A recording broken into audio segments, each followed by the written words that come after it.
আসসালামু আলাইকুম। সজীবস ক্লাসরুমের পক্ষ থেকে সবাইকে স্বাগতম। এইচটিএমএল বাংলা টিউটোরিয়াল পর্ব 2-এ আমরা শিখব কিভাবে এইচটিএমএল কোড লিখতে হয়।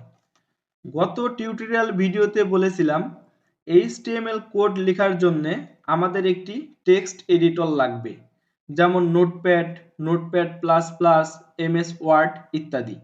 আর ফলাফল দেখার জন্য লাগবে একটি ব্রাউজার, যেমন মজিলা ফায়ারফক্স, গুগল ক্রোম ইত্যাদি। তো চলুন শুরু করি।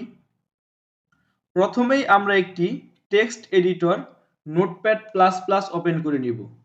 আর নোটপ্যাড প্লাস প্লাস না থাকলে তারা নোটপ্যাডে করবেন। তো সার্চ অপশনে এসে নোটপ্যাড লিখে সার্চ করবেন।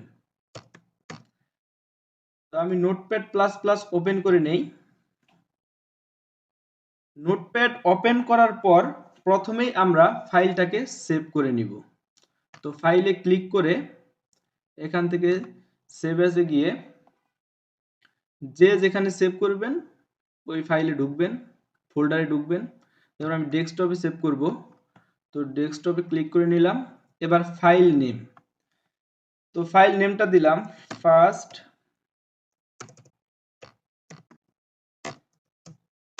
HTML program. ফাইল নেম দেওয়ার পর, এই ফাইলের নাম সেট করার পর অবশ্যই আমাদের একটি এক্সটেনশন দিতে হবে .html। এই .html নির্দেশ করে এটি একটি HTML ফাইল। এরপর আমরা সেভ করব। আর আউটপুট দেখার জন্য আমরা মজিলা ফায়ারফক্স ওপেন করে নিই। ওপেন উইথে ক্লিক করে এই ফায়ারফক্সে ক্লিক করে দিবেন। তো লক্ষ্য করুন, যেহেতু আমরা এই নোটপ্যাডে কিছু লিখি নাই, বিধায় আমাদের আউটপুটেও কিছু দেখাচ্ছে না। এবার আমাদের কাজ প্রথমেই HTML স্ট্রাকচারটা লিখে ফেলা। যদি স্ট্রাকচার নিয়ে কারো কোনো সমস্যা থাকে তাহলে আমার HTML বাংলা টিউটোরিয়ালের প্রথম পর্বটা দেখলেই ভালোভাবে বুঝতে পারবেন। তো আসুন স্ট্রাকচারটা লিখে ফেলি। Doc type HTML।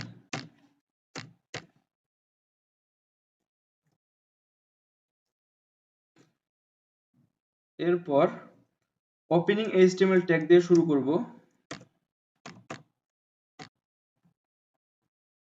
এবং HTML ট্যাগকে ক্লোজ করে দিব। সাথে সাথে ট্যাগ ক্লোজ করে দিলে ভুল হওয়ার সম্ভাবনা খুব কম থাকে। এরপর লিখব হেড ট্যাগ এবং ট্যাগকে ক্লোজ করে দিব।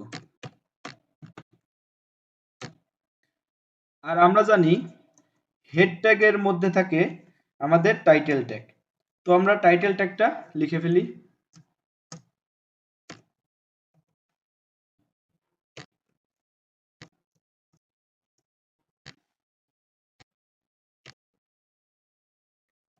Title tag. এবার হেড ট্যাগের নিচে লিখব বডি ট্যাগ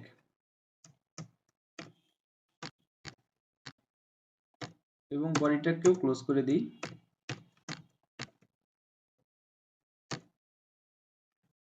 এই হলো আমাদের HTML স্ট্রাকচার। কোড লেখার সাথে সাথেই আরেকটি কাজ আমাদের করতে হবে, সেটা হলো Ctrl+S দিয়ে আমাদের সেভ করে নিতে হবে ফাইলটাকে। যদি আমরা সেভ না করি তাহলে কিন্তু আমরা আউটপুট দেখতে পারবো না। তো এবার আমরা Ctrl+S দিয়ে সেভ করে নিলাম।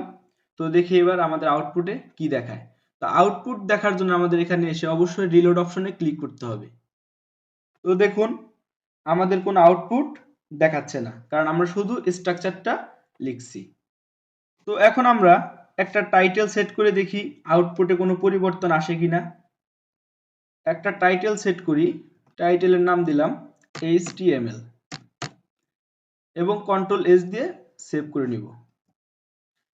এবার ব্রাউজারে এসে রিলোড করে দেখি। দেখেন আমাদের এখানে কিন্তু চেঞ্জ হয়ে গেছে, টাইটেলটা আমাদের এখানে চেঞ্জ হয়ে গেছে। এবার আমরা কাজ করব বডি ট্যাগ নিয়ে, কারণ আমরা জানি এই বডি ট্যাগের মধ্যে যা কিছু লিখব তা ওয়েব পেজে দেখাবে। তো প্রথমেই লিখি ফার্স্ট HTML প্রোগ্রাম।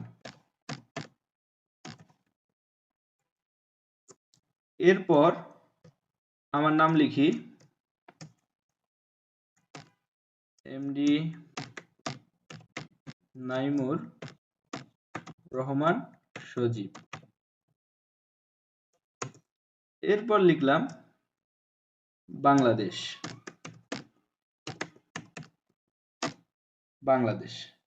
এখন কন্ট্রোল এস দিয়ে সেভ করে নিই এবং ব্রাউজারে গিয়ে রিলোড করে দেখি।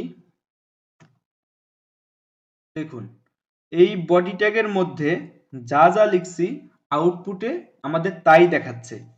তবে একটা জিনিস লক্ষ্য করুন, বডি ট্যাগের মধ্যে আমরা সিরিয়ালি লিখছি একটার পর আরেকটা, কিন্তু আউটপুটে দেখাচ্ছে আমাদের এক লাইনে। তো আমরা চাচ্ছি এই বডি ট্যাগের মধ্যে আমরা যেভাবে লিখছি আমাদের আউটপুটেও সেই সেম ভাবেই দেখাবে। আউটপুট সিরিয়ালি মানে একটার পর আরেকটা দেখার জন্য আমাদের একটা লাইন ব্রেক ট্যাগ ব্যবহার করতে হবে। তো আমরা লাইন ব্রেক ট্যাগটা দিয়ে দেখি বিআর এবং কন্ট্রোল এস দিয়ে সেভ করে নিই।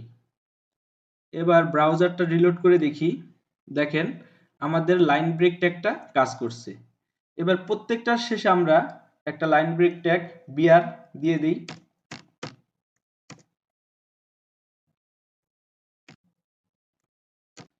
এখন কন্ট্রোল এস দিয়ে সেভ করে নিই। তো দেখুন যেইভাবে আমি এই বডি ট্যাগের মধ্যে লিখছি একই রকম ভাবেই আমাদের আউটপুট এখানে দেখাচ্ছে। তো আজকের ভিডিওটি এ পর্যন্তই। ভিডিওটি ভালো লেগে থাকলে অবশ্যই চ্যানেলটিকে সাবস্ক্রাইব করবেন এবং এতক্ষণ সাথে থাকার জন্য সবাইকে ধন্যবাদ।